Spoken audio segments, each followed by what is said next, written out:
Okay, so thank you for the invitation to speak here. And so I will say my talk has, I think it has about 3 parts, and they vary a lot in, well, they'll start out very general and they'll become very specific. So depending on what kind of mathematics you like, you should, right. So the thing that I'm going to talk about it's already been discussed a couple of times here.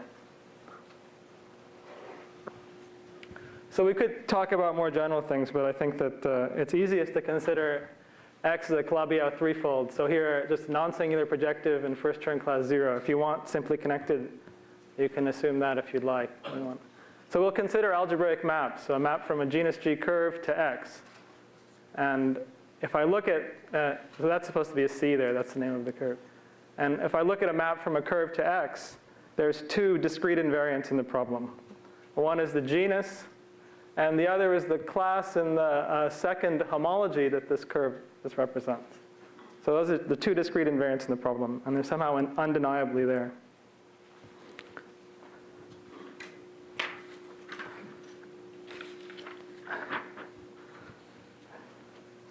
And so we consider this moduli space of maps, just all the maps with these stable invariants, and of course there's a compactification. And the most important calculation about this is the following. I mean, somehow conceptually most important for the subject, at least the subject I'm going to talk about, is we can consider what we expect the dimension of this space to be here. So I say all we have here is X is a Calabi-Yau threefold. We have a genus G mapping with some class beta. So how do we think about what dimension we expect this to be? Well, we can perturb the map, and more or less, and if you want to move a map, there's 2 things you can do. You can move the curve. It means that you can deform the complex structure on the curve. And it's well known there's 3G minus 3 ways you can do that. Or once you could hold this curve fixed and you can deform the map. And how do you do that? Well, that's sections of the pullback of the tangent bundle. So these are deformations. What one expects to be the tangent space to this at that point. And well, one doesn't know how many sections the tangent bundle has. That's always hard to know. But the thing you can know is the Euler characteristic, which is the difference, H0 minus H1. So we can maybe think about that instead. And this you can calculate by the Riemann-Roch theorem. And that happens to be, well, there would be a degree term here. But since we're in the Calabi-Yau case, the degree term falls off. Then there's a rank term, the rank of this bundle, which is 3. And then this is the standard Riemann-Roch term. And then there's the deformation of the curve, and you see they exactly cancel. It's 0. So this is conceptually the most important calculation here. So it says that we expect 0-dimensional families of these curves. And so this means that Calabi-Yau threefolds are the perfect place for counting curves. We can just expect 0 all the time, which is finitely meant. So in some sense, this is the most naive way to see that this is a nice problem to consider. All right, so that said, in fact, this space is almost always terrible. I mean, it's some algebraic variety. It's positive dimensional, singular, non-reduced. All these things happen, and one expects that, in the general case, these things happen. So this conflicts with the 0 here. And to fix this, well, I mean, in some sense, Helmut gave a lecture about how to fix this kind of thing. So to fix this, one has to use deformation theory or symplectic geometry, the techniques that Helmut was talking about. So in algebraic geometry, in the earlier ones, this is the virtual class. And the point is this yields a virtual class, a 0-dimensional cycle. And you can actually count. And actually in this conference, there's not that many talks in this conference. But Helmut's talk was already about this. And in fact, that's maybe 1/2. So this is the fact that we can count this is the kind of starting point of Gromov-Witten theory. And maybe on the Gromov side was already presented in Helmut's talk. And at the Witten side, well, there's more or less a straight line from the existence of this back to the Polyakov issues about the 2-dimensional quantum gravity that came up in Sheffield's talk. I mean, more or less, if you look at the history, there's a direct line between those ideas from movements on random surfaces to, well, it's kind of a long development, but it's this. This is an integral. This is a regularization of some 2D quantum gravity integral.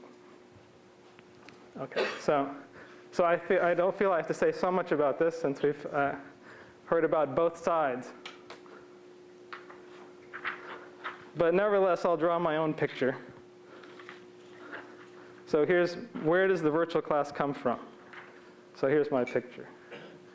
So where does the virtual class come from? Well, the idea is this moduli space should be thought of as a zero locus of a bundle section. So this black thing is supposed to be a smooth manifold, and this blue is a section, and this singular lake is the zero locus.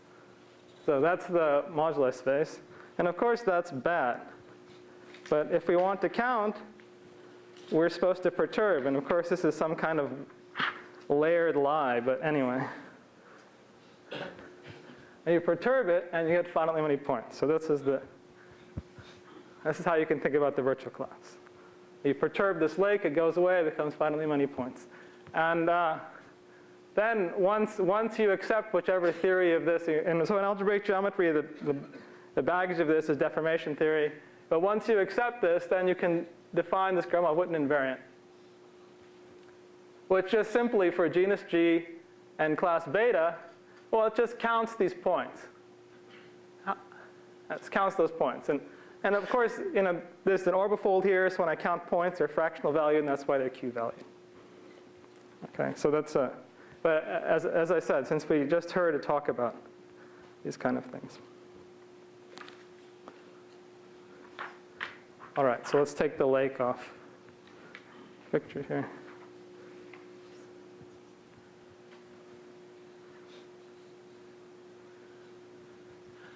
So we have X is this Calabi-Yau, and for every genus and class, this beta is this class in H2.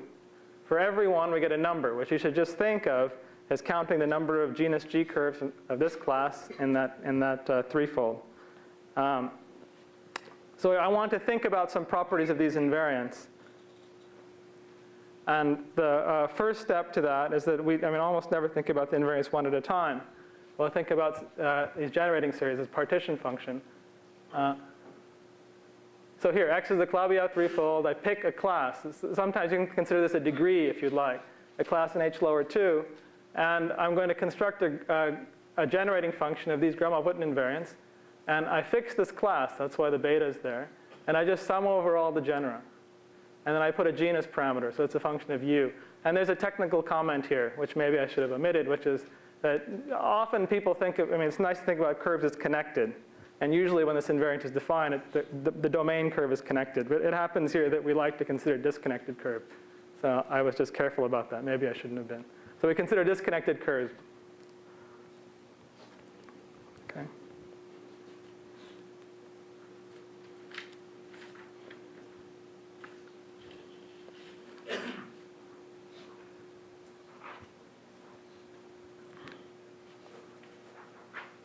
Okay, so then we come immediately to a conjecture here, which actually, if there's only one or two things you take from this talk, this would probably be it.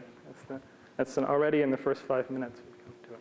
So it's a conjecture, and it's implicit in work by Gopakumar-Vafa almost 10 years ago, and then it's re-expressed in sheaf theories in these papers we wrote maybe 5 years ago. And here, in the simplest form, it can already be stated at this point in the talk. And it says that, okay, so we were interested here, there's a natural genus variable U. And this says that it's actually better to think about another variable, which is this change of variables. This is a very peculiar thing you might think to do. But anyway, we're going to change variables, and we write the same function in Q. And the conjecture is 1, this is a rational function. 2, it's invariant under Q goes to 1 over Q. You kind of need this if you want rational numbers in U. Here. And the last is that it has poles only at roots of unity. So this is, so I'll take a few minutes to talk about this. So this is saying that somehow this counting problem on Calabi-Yau threefold behaves in some sense like a zeta function. This is some kind of zeta function counting. There's rationality, and there's poles only at roots of unity. And I will say, so you might answer why. You might think, why does one think this is true?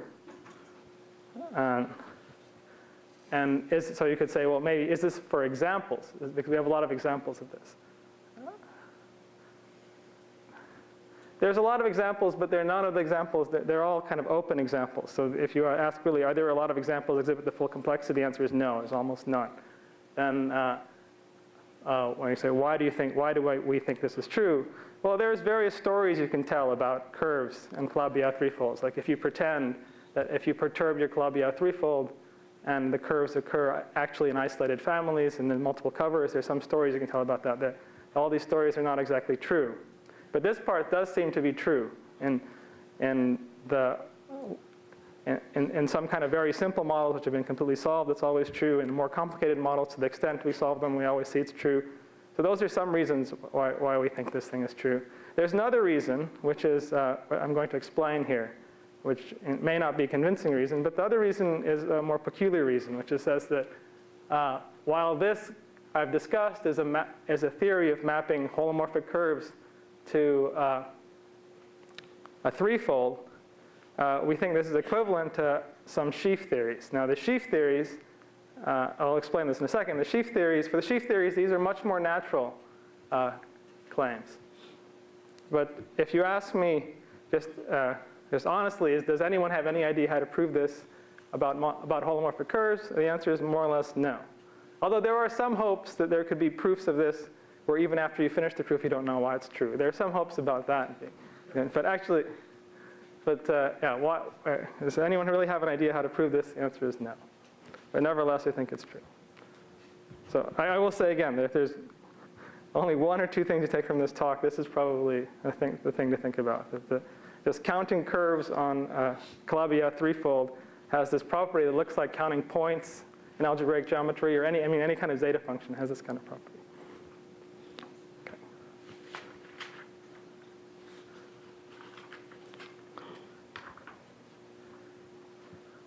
So, maybe I can say some stronger things like that. This has not been proved in a single compact example that actually has some kind of rich geometry. So just not a single one. Sorry, can you say again how Q goes to 1 over Q? What's the status of that? Sorry? What's the status of Q goes to 1 over Q? Well, I don't know it's a rational function. Invariant under Q goes to 1 over Q. Well, if you want that after this change of variables, these things to be rational, you kind of need the invariance under Q goes to 1 over Q. But I don't know how to, if you assume some things, that follows from the others. But each of these three things I don't know how to prove. That's it.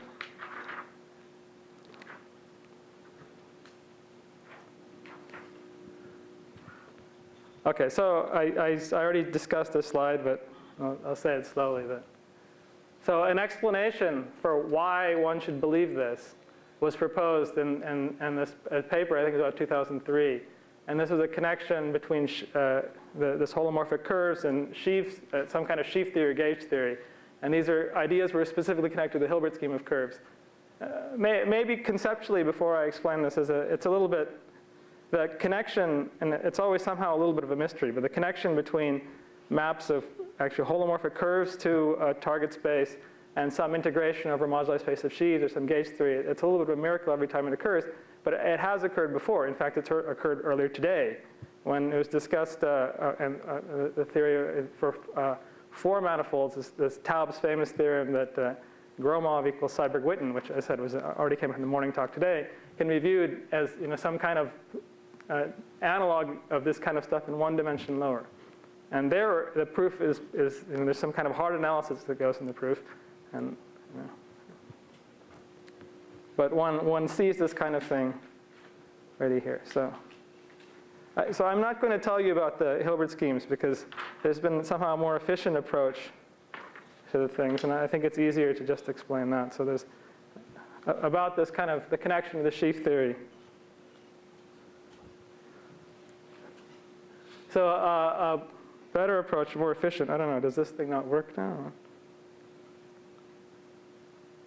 Okay, obviously there's too much pointing.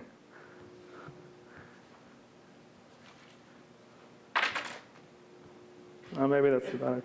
Okay.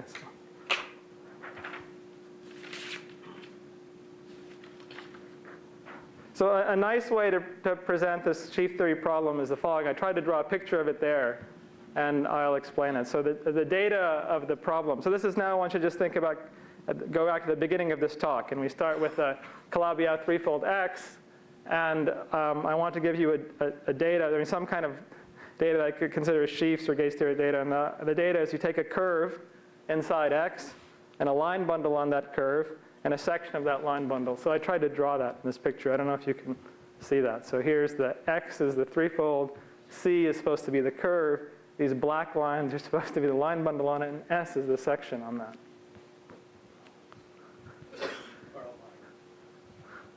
Wow, what is it? Press the red button. Okay, thanks. So one can consider a moduli space of these things. And they're very simple things to think about. I mean, just abstractly, just thinking about curves with line bundles and sections on them. And then, so there's a moduli space. There's a moduli space of pairs. And of course, if one's being honest about this, and when you look at the compactification, one knows line bundles can, they don't stay line bundles. So they might have to break into rank 1 torsion-free sheaves. But let's just as a beginning, just think about this as a subcurve with a line bundle in the section. And the stability here is very simple too. It's just that S does not vanish in dimension 1. It's just not. It's not a stupid section anywhere. It's a real section. And there's a moduli space of these objects. We call them stable pairs. And this moduli space is not new. It was, much more general spaces. There was some time when there was a lot of construction of these kind of objects, where you take sheaves with sections, et cetera, and construct their moduli spaces. And much more general moduli spaces were constructed. And these are particular, a special case of some constructions of Le Potier. And if I look at this space, this moduli space of stable pairs, what are the discrete invariants? So those are the things that are analogous to, in the Gromov-Witten theory, the genus and the degree. Well, the stable pair can have an Euler characteristic. That's the Euler characteristic of that line bundle. And again, there's still a degree, which is the class represented by the curve. So it actually has the same number of discrete parameters.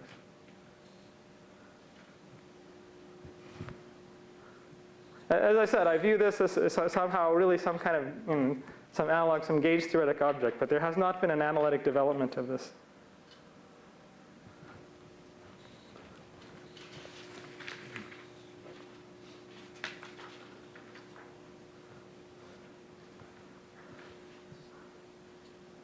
So now one's supposed to repeat the whole discussion of the virtual class, which I abbreviated to this line. So everything there is also, everything I said at the beginning is also true about this pair space for this Calabi-Yau threefold, meaning that we look at this space, it can be terrible in general, but it has an expected dimension. The expected dimension is 0. It's the calculation of the expected dimension here. Well, you have to decide how you deform sheaves, and this has to do with X, so it's an X calculation. So it's slightly less trivial than the Riemann-Roch calculation, but anyway, it's an X calculation. If you do it, you get 0, just like you did before. And so that means one expects these stable pairs, just like holomorphic maps, that there's finitely many of them. And this expectation, of course, is almost always false. There's lots of them. But the part that is true is there's a virtual class that's 0-dimensional, and you can define this pair as invariant by integrating 1, by just counting stable pairs. Just like before, we counted curves. You could counted maps. You can count stable pairs. And philosophically, it's exactly the same. And certainly in algebraic geometry, if you want to construct this virtual class or construct the other virtual class, you use the same machinery, just identically the same machinery. Because the machinery was developed actually with this flexibility already, even though these examples weren't there. So this conjecture, and this is a conjecture, and the stable pair. So this is what I'm saying, that this Gromov-Witten theory also can be realized in terms of the sheaf theory. It says that, so we look at this generating series for these pairs invariant, and now we use the variable q. This q is the variable index as Euler characteristic. So there's the series. That's supposed to be analogous to the Gromov-Witten generating series. I should maybe put that back up, if I can find it.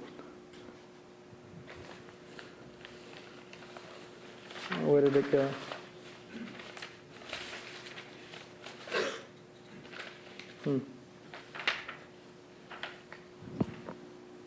Well, I can't find it.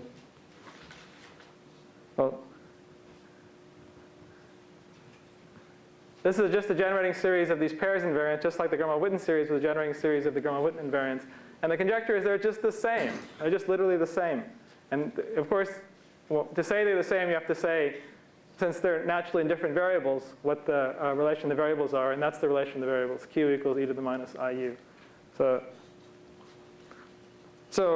if I wanted to now explain a little better why I think that conjecture, which I said is like counting curves looks like a zeta function, why that thing is true, well, if you accept this conjecture, that these things are just the same, well, then q becomes a very natural variable to consider. And there's a lot of mathematical experience with studying generating series associated moduli sheaves with Euler characteristic parameters, and in kind of large generality, you get rational functions for that kind of stuff. And this is some kind of.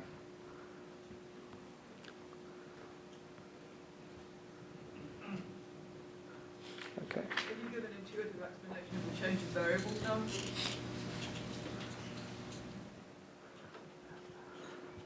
Can I give an intuitive explanation?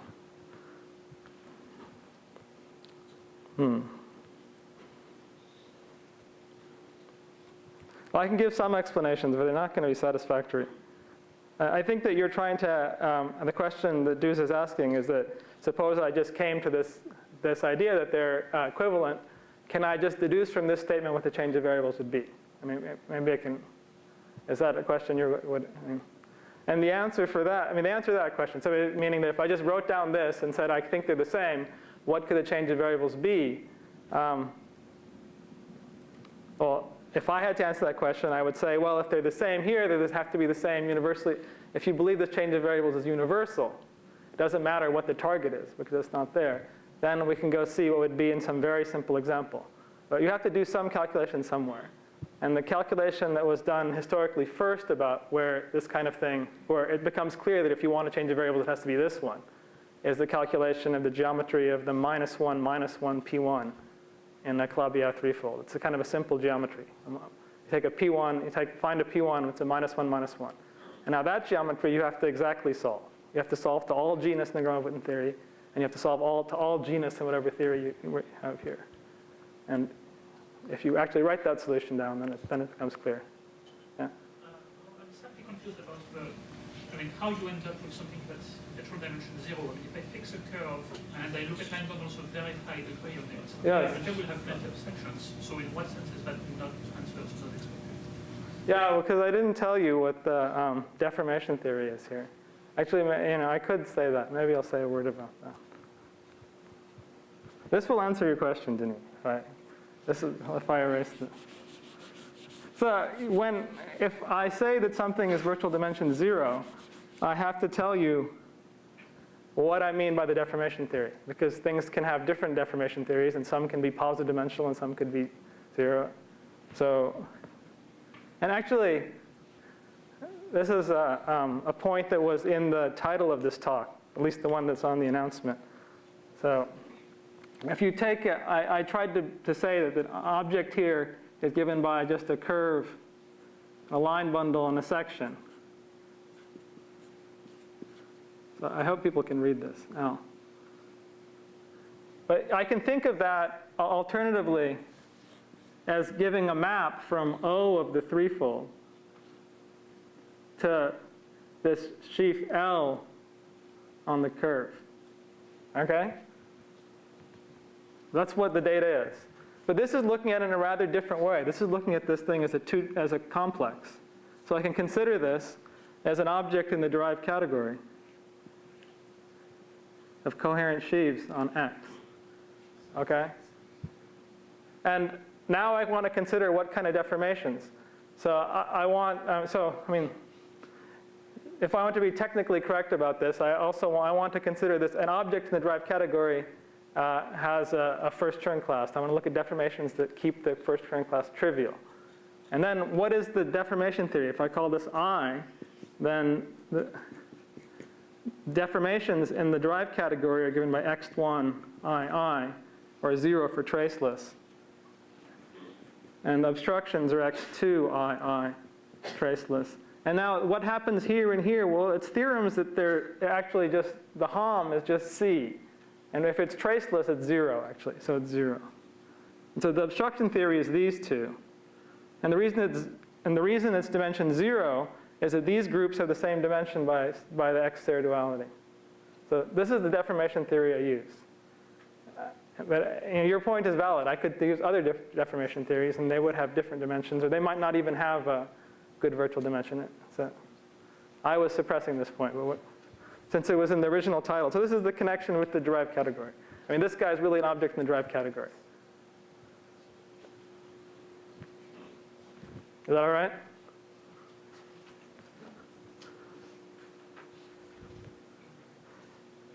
Okay, so this is the end of the conceptual part of the talk. And the conceptual part of the talk, I've said kind of little. Although it took us a long time to figure out this, I said very little. I just said, given a Calabi-Yau threefold, you can look at this curve counting, and you get rational functions if you consider holomorphic maps. And the way to think about this, I mean, it's not a proof at all. It's just some kind of explanation, as the theory of holomorphic maps is the same as some kind of sheaf counting. And, well, we always get rational function sheaf counting. That's why we should expect it. So as I said, I don't know if you find that argument convincing or not. And I mean, every single thing I say up here, except for the foundations are all solid. I mean, the virtual classes exist. I mean, all these series are well defined. But I mean, every non-trivial statement about them is conjectural. And that's a sad aspect of it. But anyway. Rahul, Yeah. So are you looking at the sections up to scale, or really a section? So you're asking what the automorphisms in this problem are. And so, I mean, it is a section.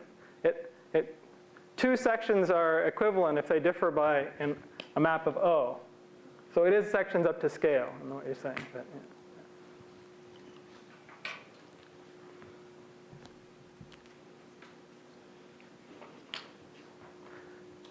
Of course, this is a very confusing question, but it's the point that if you have a section, you scale it, it's isomorphic.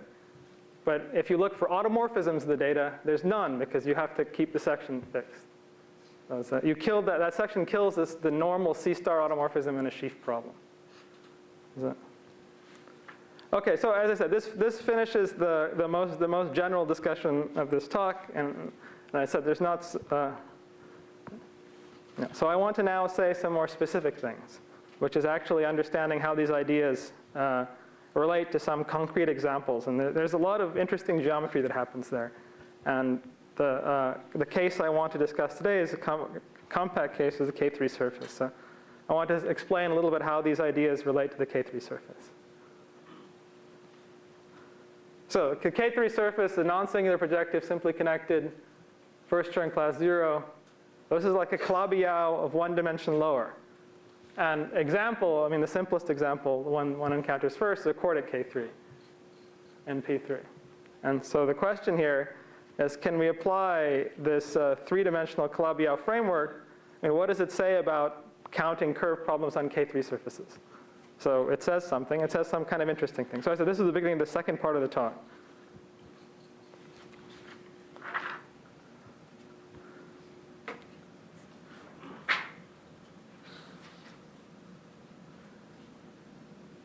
Okay, so now we come to a slightly confusing point that it's good to get by. It says, what is the Gromov-Witten theory of K3s? So, well, we can just proceed just as we did before with the Calabi-Yau threefold. There's a moduli space of maps that considers maps of curves to the K3, and it has some class beta. This is now a class in the K3, and we can consider what is its virtual class. And the part that's true is that actually, if you consider this problem, it's not interesting. It turns out this K3 has some, while it's Calabi-Yau, it has something more than being Calabi-Yau, which it has a holomorphic symplectic form. And this form just kills all of the Gromov-Witten invariants. It just makes this problem not the right problem. And it's known how to, it's known how to modify this theory. If you take out somehow the holomorphic symplectic form, then there's a new virtual class. And again, this is maybe a technical point. But it happens if you do that, then you get a very rich theory. And it's a theory that's dimension G. So this is different than a threefold. The threefold, I said, is perfect theory, that you count I mean, this is the great thing about Clavier threefold. Any counting problem has virtual dimension 0 in a Clavier threefold. That's not the case for the K3 surface, because it's one dimension lower in that Riemann rock. But if you do the correct counting problem, and here, there's a lot of K3s, and you should pick, if you're interested in holomorphic curves, you should pick a class beta that sits in the intersection of H2 and 1, 1, otherwise there's nothing to say there. So if you pick a class that sits in, if you pick an algebraic element of this 1, 1, then there is a virtual class, and it sits right here. It's a G, it's 2 because of the doubling usually with real indexing, but it's a G-dimensional class in here. In particular, if you look at genus 0, which is, I think, the most well-known thing to do, if you look at a K3 surface, a K3 surface has finally many genus 0 curves. How many? Right, so it's that. Okay, are there questions about this K3? Because as I said, the thing that's most confusing about it is if you study the K3 the way you study any other object in Gopakumar-Vafa theory, it's not the right thing because you just get 0. And in experience, if you go find a K3, like this chordate K3, it has some rational curve. So it's a reasonable question. You can ask how many. And this is the way to fix it in the deformation theory. I didn't explain so much. But. Will you say what you mean by taking out the homomorphic symplectic form? I mean, this reduced theory, what do you... So there's 2 ways to do it. If you're, so there's 2 ways to do it. The way that was in some sense discovered first was proposed by Jim Bryan and Conan Leung. And what they did was they took this K3, and it has this whole family of Kähler, this is Twister family of Kähler classes, which is parameterized by P1. And they consider the total space of that, which actually is making it a threefold in some sense. So this was kind of boosting the dimension to dimension 3. So this is one way to do it. Another way to do it is algebraically, which is just going out in the obstruction theory, finding a little piece of the obstruction bundle that came from that holomorphic symplectic form, and seeing you can just take it out, which also, but probably the one that's easier to say is just the twister theory. So.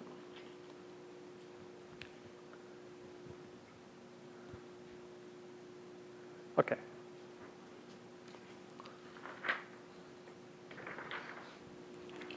So what does this mean? I mean, if we really have some way, so the issue here is that there's a lot of problems. The K3 is incredibly rich, it turns out.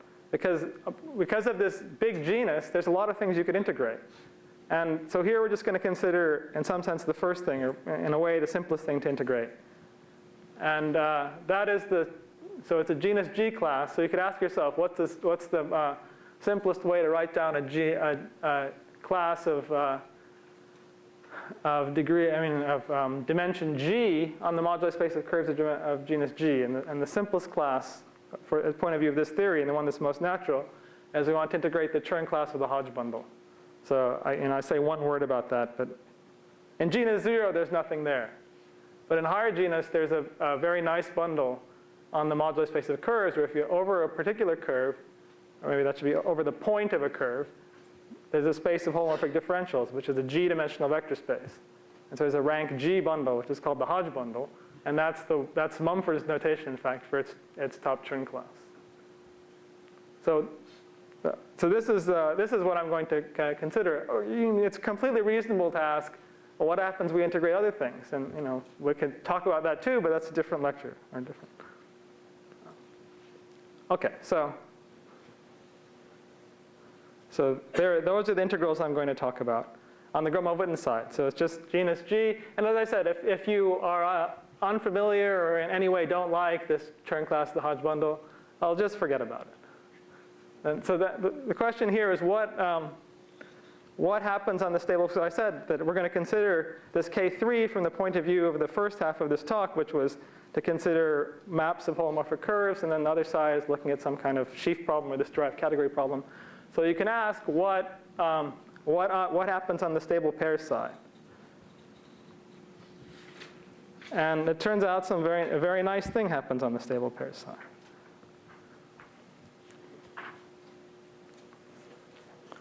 Okay, so here we consider stable pairs for the K3. So it's just the same. I mean, so you have a curve on the K3 plus a line bundle plus a section, and that's the size of the curve, and that's the size of the line bundle.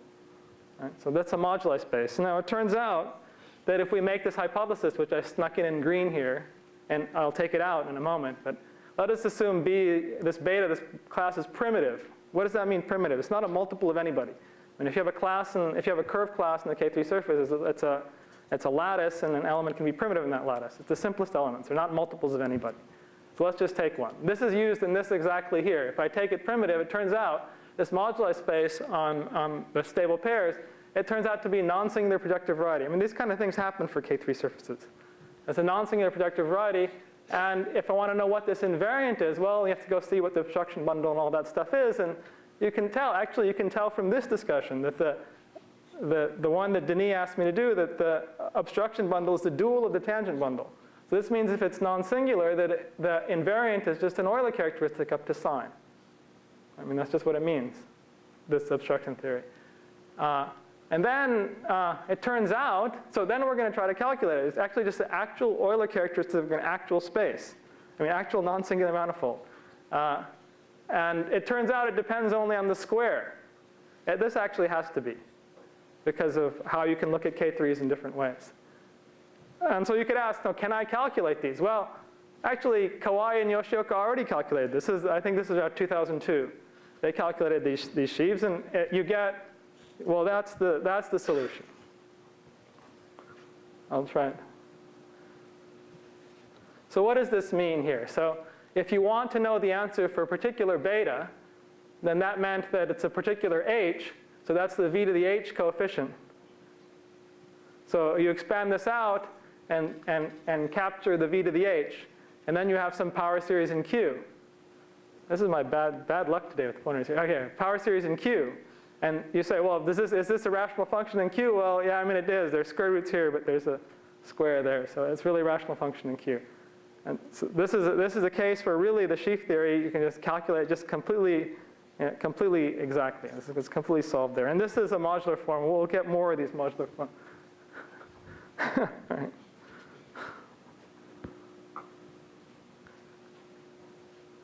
So this is this modular form development, and if you look at this, I mean, if you recognize these kind of modular forms, it looks a lot like the modular form that comes from the cohomology of the Hilbert schemes on K3 surfaces, and that's not an accident for that. I mean, there's a question about how you do these calculations, and at some point you reduce them to Hilbert scheme.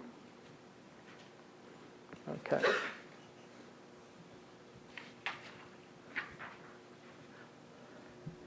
So this is, this is half the stuff. I mean, I said, so now if you know how to do the sheaf theory, it gives you this kind of rather concrete prediction of what all these integrals are. And it is absolutely true. If you believe everything in the story, this sheaf theory calculation, which is not an incredibly hard calculation. It's not easy, but it's not an incredibly hard calculation. This gives you a complete prediction of all of these integrals. So I'm just going to write that. I'm just going to translate that. So this is now entering the semi-explicit part of the talk. It'll become more explicit in a second. So here's that. So via this conjecture relating Gromov-Witten theory of pairs, it says that if I'm interested in these integrals, these are the RGs. I look at the analogous Gromov-Witten series of this K3, which has these integrals, and put them in U series.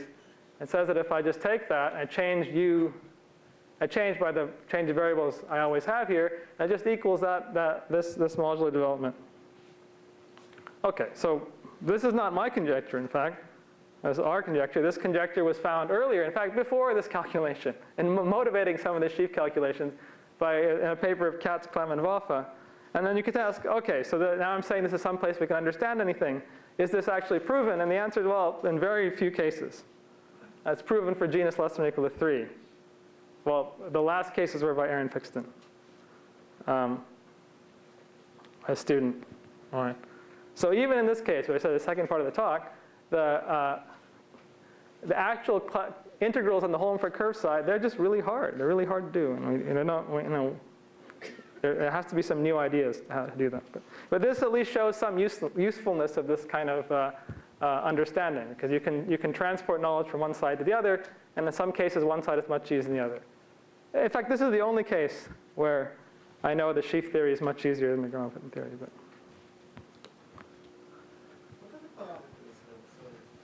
what? In the Kawai Yoshioka, Yeah, the parameter h is it's being summed over. extensible. It's there. So I said, if you're interested, I mean, we've taken out beta and we've replaced beta by its square. Okay, and that is h? That's, well, it's this. The square is 2h minus 2. Okay, thank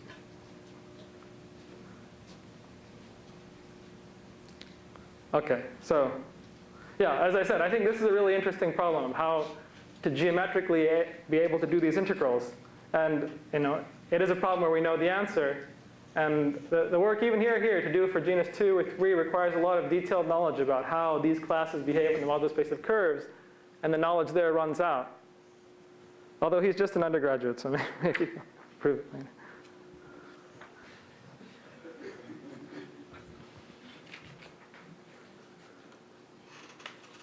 Okay, so now we can say, I want to now look at a case where it's, okay, now I want to really look at a case where we can really prove something completely. This is now the third part of the talk where I get even more precise. Okay, so now, so here, okay, so here we look at genus 0. So it's for the K3, the simplest one, the genus 0 curves on the K3 surface. And the behavior of these curves was conjectured by Yau-Zaslow in 1996. And this was motivated by homological mirror symmetry. That's what I see. So if we look at this, this is the case where the genus is 0. It's R 0 beta. It's an integral of 1 because this was already a dimension 0 problem.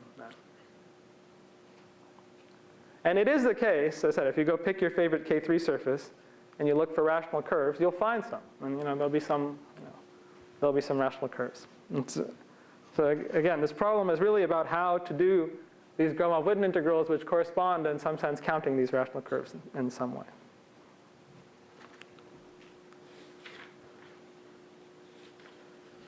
So in this Kawai-Yoshioka story and the sheaves here, and this kind of thing, I asked for this class beta to be primitive. But now I want to just consider every single one. So let's forget the primitivity. And we can ask how. We can ask here, how does this number, I mean, this number is some kind of Gromov-Witten integral because it's been regularized by this. I mean, I forgot to write virtual here, but it should have been. You could ask, how does this depend on beta? And the answer, and this uses essentially automorphisms of the K3. Sorry, not automorphisms of the K3. This uses what are the invariants of H2 of the K3. Automorphisms of the K3 lattice. That you can show just by a priori definitions that this depends on beta only through two things. The self-intersection and the divisibility, because that's the only invariance of an element of this K3 lattice. But still, there's a lot there.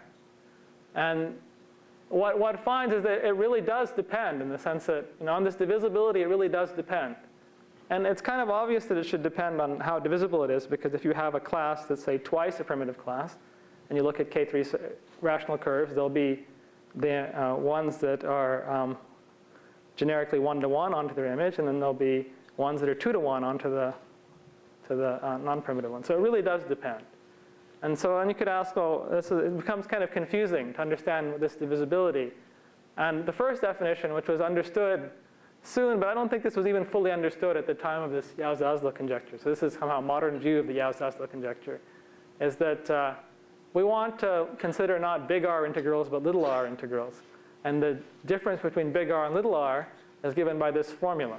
This just says I take some primitive element, and if I look at a primitive element, I can take the big R integrals as sum over D, and I re-express them in terms of little r integrals And what this little r is taking out some kind of multiple cover, and it's taking them out in a way that's well known, the Aspinwall-Morrison formula. Actually, I should mention this class, the first proof in mathematics of Aspinwall-Morrison formula was given by Claire Bauzin. This is just a definition, actually. That's just saying that we're going to not look at the big R integrals, we're going to look at little r integrals, and they're related this way. It's just a definition. So they're equivalent data, the big R and little r integrals. This is a slightly subtle point, but I hope that's clear. So you might say, why am I doing that? I mean, I gave some kind of philosophical reason that I want to take out the multiple covers. But it's not necessary in some sense to give a philosophical reason. These contain the same amount of information. So the real reason is because of the correct way to state this. What happens is the following: that these little r integrals. Oh, I shouldn't have taken that out.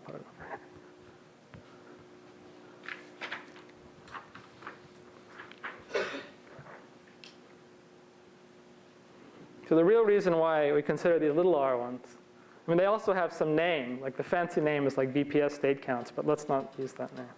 There's the little r integrals. If you look at the modern view of this conjecture, is that they actually depend only on the square. They don't depend on the divisibility. I mean, that's kind of a miracle, but they conjecture to depend only on the square, not on the divisibility.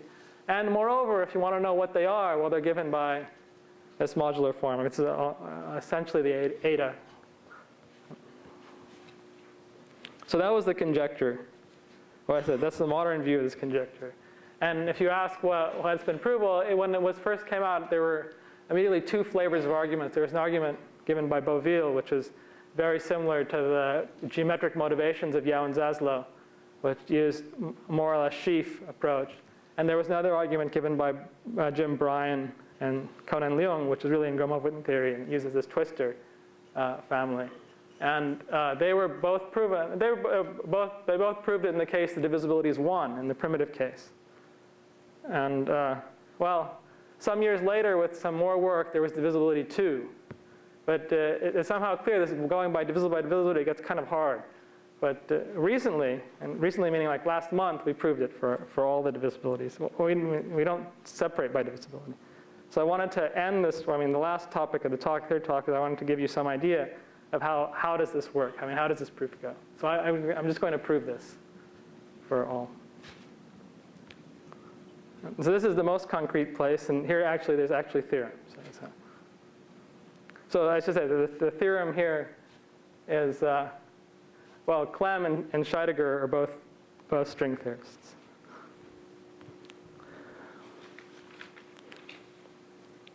So the proof is a kind of, well, it has some points that I kind of find interesting. So the first is that all the approaches in the past, and these are really pretty. I mean, both Beauville and Brian Leung, these are really pretty papers to read, is that they go by looking really at that K3.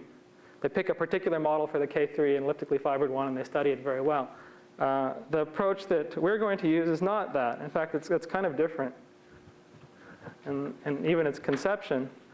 And that is that we consider this something that's really beautiful. And of course, this is going to be something very hard to convey, but let's just, so there's this thing called the STU model. And it's been studied by theoretical physicists for a while. I think the roots go into the mid-'80s. And the modern manifestation of it, it's something completely mathematical object, and I want to just say something about it because it's an extremely pretty thing. So it's an X. X is a Calabi-Yau threefold, a compact Calabi-Yau threefold. And it's an anti-canonical section, which means it's a hypersurface, in a toric fourfold. And it's a rather explicit toric fourfold.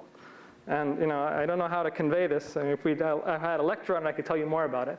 But you have to trust me. It's a rather explicit toric fourfold. It's so explicit, I just told you what it is here. It's given by 10 rays with 24 four-dimensional kelvins. But it's, anyway, it's a rather explicit toric fourfold. It's the explicit one, and this toric fourfold has a property that its canonical bundle is generated by global sections, And if you take a general anti-canonical one, it'll give you a smooth Calabi-Yau threefold. And it's actually this, it turns out it's actually studying this guy that gives us the proof of this. Studying that threefold gives us the proof. So this I said, this STU model is really kind of an amazing thing. And I'll explain some more properties of it that's very, very nice. So the first is that, it lives inside this toric fourfold, but it itself admits a map to P1, this threefold. And this map to P1 is a K3 fibration. And it's really, it's a Lefschetz pencil, meaning that all fibers are smooth. Of course, you can't guarantee that. There'll be some nodal ones, and there's 528 nodal fibers. And it's even better in the sense that if I take any particular fiber of that, that's a K3 surface, that itself is elliptically fibered. It has an opposite fiber, it's elliptically fibered. And if you pick a generic one, and I ask what its Picard lattice is, since it's elliptically fibered, I write n with a section. And if you pick a generic one here, its Picard lattice will just be given by that section and the fiber, and then you can say that its Picard lattice will be U. There'll be two classes in the Picard generically. Okay, so all right, so this is the beginning of nice properties of this family, but there'll be more that'll come up. But this is really a pretty thing, and sometimes it's really kind of classical geometry. So how I want to think about this family of K3 surfaces is that, I just said that every element of this family is polarized by this lattice.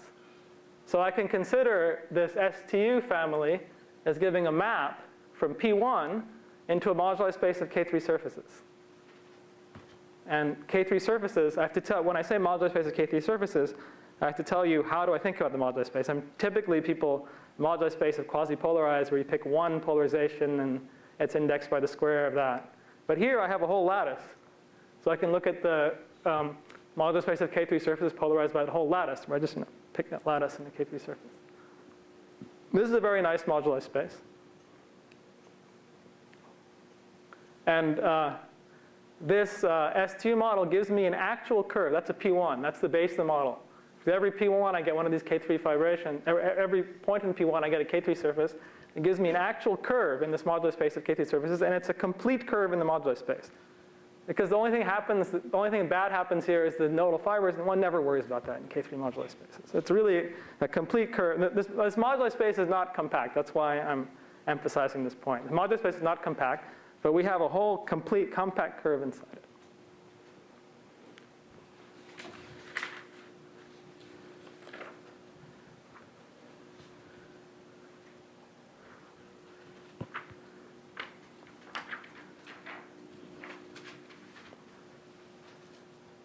Okay, so then we're going to do something kind of exciting with this curve, is that in moduli of K3 surfaces, there are divisors. The most basic geometric divisors are no other Lefschetz divisors. This is an aspect of Hodge theory. If my lattice is generally rank 2, I expect on divisors it can jump to rank 3. And it's well known that those jumping loci are divisors. And here I can say, look at a divisor where the Picard lattice jumps like this, for example. And then I can intersect, and since this is a divisor and my curve is a compact curve, I can intersect it. And I can count the intersections, and I can assemble it in this generating function. And it's an amazing fact that this can be calculated very easily. In fact, for the STU model, the generating series gives you this. It's a weight 10 modular form that's E4, E6. That's the calculation of, just calculates all those numbers. And so you say, how could I do that? Well, the reason for that is that this problem about intersecting, well, in the language of this talk, this is not how they think about it. They think about it in a different way. But this problem about intersecting compact curves with no Lefschetz divisors has been solved. And theoretically, it's been solved. Well, so first in work by Kudla-Milson, and it's reformulated by Borchards into vector value modular functions, but it's been solved. What they do is that it can argue up.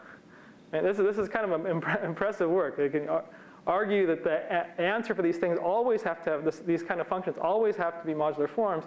And in general, there'll be some finite, the answer will take value in some finite dimensional vector space of modular forms, and you kind of take how do you find R particular element in that modular space? And in general, it can be a tricky problem. But here, you can, in this particular, it's one of the, another amazing property of the S2 model is that where this modular form can be, where it lives, well, it's given by the rank of this lattice in general, and the determinant of this lattice. In the K3, it's rank 2 and determinant 1. And it turns out it has to be not a vector valued modular form, but actually a usual SL2 modular form.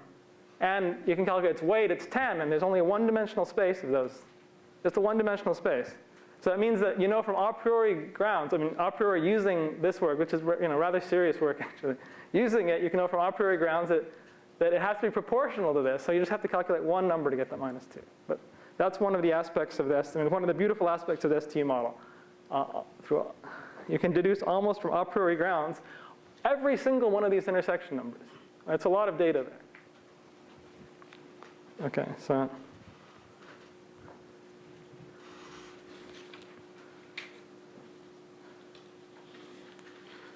I should say about this work, there was a Clay Institute workshop on this, where actually the final steps of this proof were finished. So I should thank the Clay Institute for that.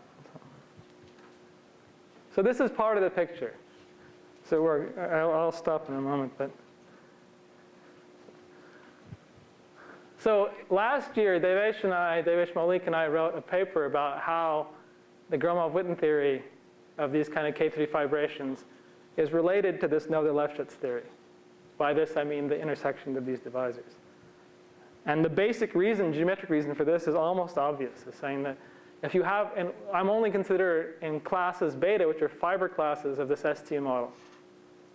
If I'm interested in a rational curve, or in any genus curve in a fiber, it can only exist if it's permitted to by the Hodge theory. Because it has to be, if I'm interested in an algebraic curve in a fiber, the only way it can exist is if it's permitted by the Hodge theory, meaning there's some element in the Picard lattice that allows it to exist. And if you follow that idea far enough, you can actually write down a formula. And the formula is that if you're interested in the Gromov-Witten invariance of a K3 fibration in the fiber classes, so I write it here in genus 0. They're determined in terms of these integrals, these big R integrals, and here I put the dependence on both the self-intersection and divisibility explicitly, and certain intersection numbers with lattices. So as I said, so we wrote a paper about that, and that's the economic formula. So now we're somehow trapping this Yau-Zaslow. These are the Yau-Zaslow integrals, and we're trapping them in between Noether-Lefschetz numbers, which we have calculated, and Gromov-Witten invariance. So can we calculate the Gromov-Witten invariance? Well, yes, we can, because this is another great property of the STU model. It is a hypersurface in a toric variety. And this is what the mirror principle and stuff were actually developed to solve these kind of problems. Starting with Candelas, et cetera, and mathematically rigorous methods of those things have been proven by Giventhal, Liang, Liu, Yao.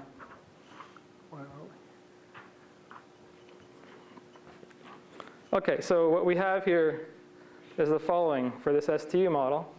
This Noether-Lefschetz business is known. It's this weight 10 modular form. What about the genus 0 Gromov-Witten invariance? That's the other side of this equation. That's known too. This is a hypersurface in a Calabi-Yau. It's a hypersurface Calabi-Yau in a toric fourfold. So this is, as I said, this is what the main useful model of this mirror symmetry calculations are done. So they were done in physics before and given rigorous proofs in mathematics. This stuff is really solid stuff. So what's the answer? The answer in terms of hypergeometric functions after mirror transformation. And the last piece of the puzzle, the last piece of the geometric part of the puzzle is that we proved that for this STU model, that this correspondence, if you know the extreme right and the extreme left, actually determines the things in the middle. It's just rich enough to determine them all. This is, in some sense, another feature of the STU model. In some sense, that's why I use Picard rank 2. It's a rich enough Picard rank that it actually determines everything. So then the geometry is all gone in the problem now. This is calculated by modular form. This is calculated by mirror symmetry and hypergeometric functions. And we have a conjecture for that, what that is. So all we have to do is check that conjecture is correct. Meaning we just have to check this identity. There's no geometry left. It's not so easy to check that identity. So that's the last slide, then I'll stop. So the final step is check that identity. Well, there's some steps in the middle, but okay, so here's the, so the final step is to check the modular form identity, which was, let's put that, let's put it back. That's this identity.